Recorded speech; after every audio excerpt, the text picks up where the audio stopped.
কেন লতিরাজ কচুর গাছে গোড়াপচা রোগ দেখা দেয়?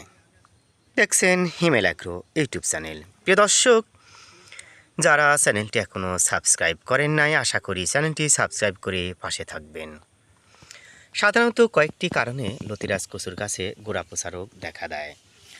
প্রথম কারণ হলো গোড়া কাটা চারা রোপণ করলে ভবিষ্যতে গোড়াপচা রোগ দেখা দেয়।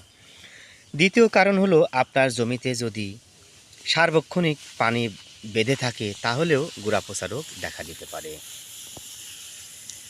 সাধারণত ডিএপি সারের প্রকোপ বেড়ে গেলে বা নিয়মিত ডিএপি সার জমিতে প্রয়োগ করলে গোড়াপচা রোগ দেখা দেয়।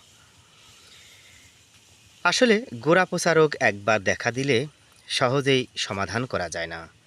তারপরেও আপনি জমিটা মাঝে মধ্যে শুকিয়ে দেওয়ার চেষ্টা করবেন। গোড়া কাটা মুক্ত চারা রোপণ করবেন। প্রিয় দর্শক, গোড়াপচা প্রতিরোধের জন্য আপনি অবশ্যই কার্বানডাজিম গ্রুপের ওষুধ নিয়মিত স্প্রে করবেন। এতে গোড়াপচা রোগ থেকে মুক্তি পাবেন। আশা করি ভিডিওটি ভালো লাগবে। ভিডিওটি ভালো লাগলে সোশ্যাল মিডিয়ায় পরবর্তী জনকে দেখার সুযোগ করে দেওয়ার জন্য শেয়ার করার অনুরোধ রইল।